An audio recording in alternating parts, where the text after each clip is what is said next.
नमस्कार दोस्तों, मैं हूं आपका दोस्त आपका होस्ट आरके और आप देख रहे हैं आरके ट्रेडिंग। तारीख है दोस्तों 15 अक्टूबर 2020 और यहां पर 16 अक्टूबर 2020 के लिए निफ्टी के फार्मा और निफ्टी के आईटी स्टॉक की एनालिसिस करेंगे। देखेंगे कौन सा फार्मा स्टॉक्स कौन सा आईटी स्टॉक किस लेवल पे खड़ा है, कहां सपोर्ट ले रहा है, कहां रेजिस्टेंस ले रहा है और आगे हमारा क्या लेवल बन सकता है। वीडियो एनालिसिस पसंद आए तो जरूर लाइक कीजिए और फीडबैक देना बिल्कुल ना भूलें। साथ ही लाइव मार्केट में कॉल प्राप्त करने के लिए टेलीग्राम चैनल को ज्वाइन कर लीजिए। 2700 के ऊपर एल्कम लेबोरेटरीज को बाय करेंगे 2800 के टारगेट के लिए, सेल करेंगे 2650 के नीचे, टारगेट 2600 के आसपास का। और विंडो फार्मा डाउन ट्रेंड में अभी भी है विंडो फार्मा, लेकिन एक सपोर्ट लेवल 790 के आसपास का जो है बिल्कुल उसी के पास में आके खड़ा है। और विंडो फार्मा अगर ये 787, 786, 785 ये सब लेवल अगर उसके नीचे गिर जाता है तो सेल करेंगे 770 के टारगेट के लिए। अगर ये 800 के ऊपर निकलता है तो बाय करेंगे 810 से 20 के टारगेट के लिए इंट्राडे में। बायोकॉन भी सेम उसी कंडीशन में अपने सपोर्ट के पास आने की कोशिश कर रहा है। 425 के आसपास का एक सपोर्ट है, अगर वहां से होल्ड करता है तो अच्छी बात है। अभी फिलहाल कुछ नहीं करेंगे, 425 के नीचे निकलने के बाद सेल करेंगे 410 के टारगेट के लिए। कैडला हेल्थ केयर सेम उसी कंडीशन में, लेकिन हम लोग कैडला हेल्थ केयर पर नजर रखेंगे। अगर ये 410 के नीचे निकलेगा सेल का पोजीशन बनाएंगे 403 के टारगेट के लिए। बाय करेंगे 420 के ऊपर, टारगेट 425 का होगा इंट्राडे में। सिप्ला अभी कोई जोन नहीं है सिप्ला में, तो थोड़ा होल्ड करके चलेंगे, अवॉइड करके चलेंगे, नज़र रखेंगे और अभी कोई पोजीशन बनाने की गलती या जल्दबाजी नहीं करना है। 760 के नीचे सेल का पोजीशन बनेगा 750 के टारगेट के लिए। डिविज लैब की बात कर लें, डिविज लैब में हम लोग पोजीशन बनाएंगे 3150 के ऊपर, टारगेट 3250 का होगा। डॉक्टर रेड्डी 5000 के नीचे सेल का पोजीशन बनाएंगे, याद रखिए 5000 के नीचे जैसे गिरे सेल का पोजीशन बनाएंगे। टारगेट 4950 से लेके 4900 का मिल सकता है डॉक्टर रेड्डी में। और 5200 के ऊपर अगर डॉक्टर रेड्डी निकलता है तो 53 से लेके 5400 तक का टारगेट दिखा सकता है। लुपिन देखिए अपना इस ट्रेन लाइन का, कल ही मैंने कहा था ट्रेन लाइन का अपना इंपॉर्टेंट सपोर्ट तोड़ चुका, तो थोड़ा कमजोर हो गया है।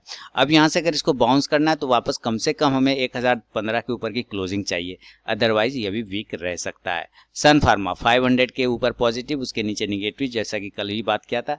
अगर ये कल वापस से अपने लो को ब्रेक करता है, 487 को ब्रेक करता है, सेल करेंगे 480 के टारगेट के लिए। और अगर ये 500 को ऊपर ब्रेक करता है बाय करेंगे 510 के टारगेट के लिए। टोरेंट फार्मा 2800 के ऊपर बाय का पोजीशन बनाएंगे 2850 से लेकर 2900 के टारगेट के लिए। सेल करेंगे 2700 के नीचे, टारगेट 2600 के आसपास का होगा।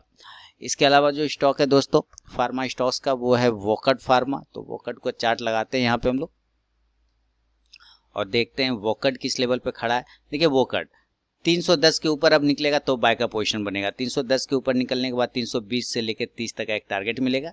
बाय साइड में सेल करेंगे 285 के नीचे, टारगेट 275 का होगा। PEL यानी कि पिरामल की बात कर लेते हैं, तो पिरामल इंटरप्राइजेस जो है हमारे पास 1375 के ऊपर जाएगा तो एक बाय का पोजीशन बनेगा। अदरवाइज ऊपर जब तक 1300 को ब्रेक नहीं करे सेल का पोजीशन नहीं बनाएंगे। और 1300 के बाद 1375 के बाद 1450 का टारगेट, सेल करेंगे 1240 के नीचे, टारगेट लगभग 1200 का होगा। स्ट्राइड्स फार्मा यानी कि स्टार की बात कर लेते हैं, स्टार फार्मा, और स्टार फार्मा आपके सामने आ गया। 750 के ऊपर बाय का पोजीशन बनेगा, 755 के ऊपर बाय का पोजीशन बनेगा, टारगेट 775 से लेके 800 के आसपास का होगा।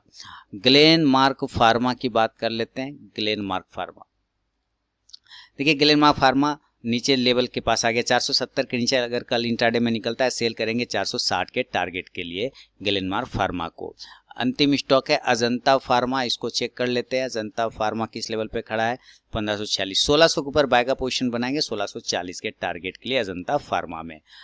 अब बढ़ता हूं दोस्तों आईटी स्टॉक्स की तरफ, और आईटी स्टॉक्स पे जो सबसे पहला स्टॉक है वो लगाता हूं और ये है कोफोर्ज। देखिए आज भी 100 पॉइंट की रैली कोफोर्ज ने दिखाया। सेल करेंगे 2460 के नीचे, नया पोजीशन सेल का, टारगेट 2400 का होगा। एचसीएल टेक नीचे से सपोर्ट लिया, यानी कि अगर बाय साइड में जाना होगा तो कम से कम 880 के ऊपर इसको निकलना पड़ेगा, तब एक बाय का पोजीशन बनेगा 900 के टारगेट के लिए। इन्फो एज की बात करते हैं यानी कि नौकरी की, तो नौकरी में 3800 का एक रेजिस्टेंस है, जब तक उसके ऊपर ब्रेक नहीं करे तब तक हम लोग इन्फो एज में पोजीशन नहीं बना सकते, तो नजर रखेंगे इन्फो एज में। इन्फोसिस का लेवल 1108 अभी दिखा रहा है, कल से मार खाया हुआ है काफ़ी ज़्यादा। देखिए ज़बरदस्त कैंडल इसने आज बनाया है इन्फोसिस ने, तो अभी थोड़ा दिन होल्ड कर लेंगे। 1080 एक इम्पॉर्टेंट सपोर्ट है, अगर वो भी ब्रेक हो जाता है तो और कमज़ोर हो जाएगा, 1040 तक जा सकता है। फिर कल बाय साइड जाना होगा तो 1125 के ऊपर निकलेगा तो बाय साइड जाएगा 1150 के टारगेट के लिए।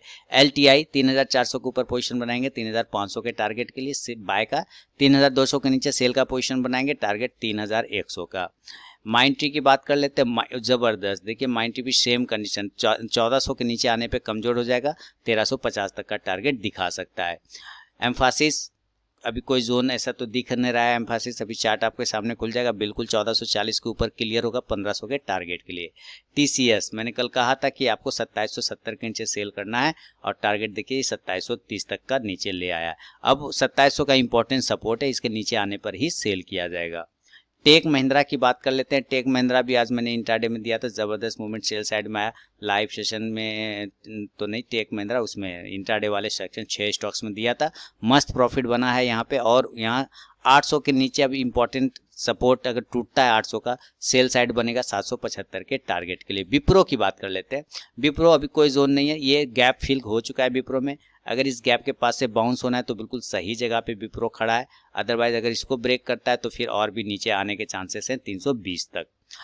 इसके अलावा जो स्टॉक है दोस्तों वो है जस्ट डायल का, तो चलिए हम लोग जस्ट डायल को भी देख लेते हैं। और देखिए इतनी गिरावट में भी जस्ट डायल ने एक अच्छा बाउंस दिखा। मैंने कल भी बोला था 420 के ऊपर पोजीशन बनाइए, टारगेट 440 से 60 का, तो इस गिरावट में भी जस्ट डायल ने 4 के पैसा बनाया।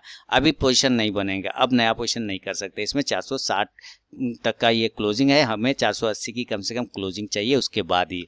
बिरला सॉफ्ट की बात कर लेते हैं, और ये 194 190 के नीचे आने पर 180 का टारगेट, 210 के ऊपर जाने पर 220 का टारगेट मिल सकता है बिरला सॉफ्ट में। तो दोस्तों ये फार्मा के आईटी और निफ्टी के फार्मा और आईटी पे मेरा व्यू है। और अगर एनालिसिस वीडियो पसंद आए तो जरूर लाइक कीजिए, फीडबैक देना बिल्कुल ना भूलें। मिलता हूँ नेक्स्ट वीडियो में, तब तक के लिए बहुत बहुत धन्यवाद।